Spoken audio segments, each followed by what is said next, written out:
Chapter 999. When Elaine saw that Trump was so decisive, she replied angrily, "Okay, you can no longer live with me anymore, right? All right then. We can both be separated for 2 years first. After that, we can go to court and file for a divorce then." After she was done speaking, Elaine snorted before she said, "But Trump, let me tell you, I advance that I am a very narrow-minded person. If I find out that you're living a better and more comfortable life compared to me after our divorce, then I'll definitely feel very uncomfortable. You should understand better than anyone else the kind of things that I'll do when I feel uncomfortable. I'll definitely make you feel even more uncomfortable than me.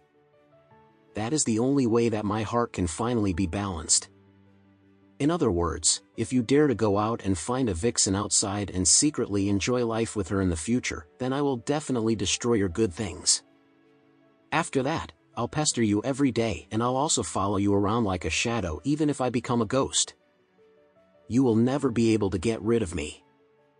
When Trump heard these words, he was suddenly very frightened and spooked out of his mind.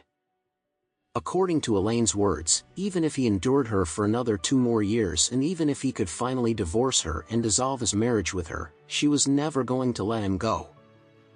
If Elaine found out that he was together with Nat Arya at that time, then wouldn't she go crazy? Elaine was already haunting and pestering him every day even though she did not know that Nat Arya was back. If she were to find out about Nat Arya, or if she were to find out that he was together with Nat Arya, then wouldn't she take a knife to hack him to death? Moreover, Elaine would not only refuse to let him go, but she would also go after Nat Arya then. After all, she had always regarded Nat Arya as her worst enemy for decades.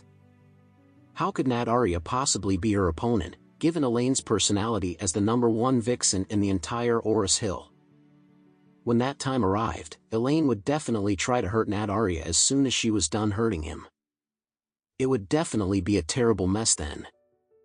As he thought about this, Trump was anxious that he was about to cry. He desperately asked himself in his heart, "Can I, Trump, be together with Nat Arya in this life? Can I, Trump, find and enjoy my own happiness? Will I, Trump, have to continue living with this kind of bitch for the rest of my life?"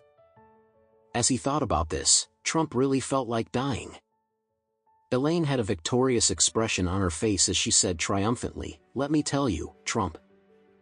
You will never be able to get rid of me in your lifetime unless I die before you. However, even if I were to die before you, I'll make sure to drag you along with me.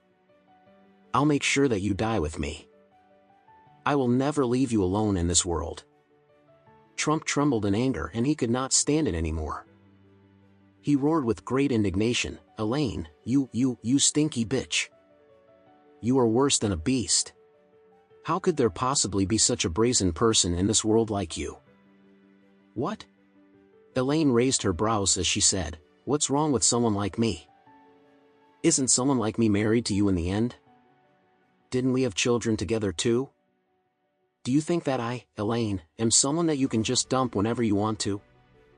Trump was so angry with Elaine that he burst out in tears. He choked as he cried, "The one thing that I regret the most in my entire life is marrying you. If I had known that you were such a shrewd woman, I would never have married you and brought you into my family even if you had put a knife against my neck." Elaine sneered as she said, "Oh, so what has regretting your decision to marry me got to do with whether I'm a shrewd woman or not? Do you think I don't know the real reason why an old man like you regrets marrying me? Aren't you regretting it just because of Nat Arya? Do you regret not chasing after Nat Arya and trying harder to restore your relationship with her back then? You're the one who isn't content with what you already have and you're the one with the wandering eyes. Now, you're saying that you regret it because I'm a shrew? Now that our daughter is also here, why don't you touch your own conscience and tell me whether you are really this shameless?"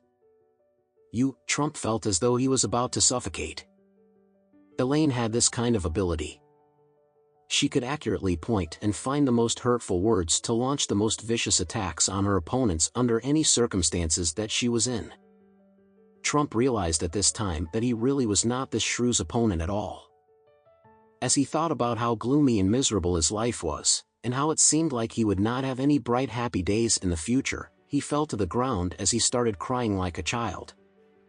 However, the way that Trump was crying was completely different to how Elaine would cry when she was throwing a tantrum. Trump's tears were so heartbreaking that a listener would also want to weep with him.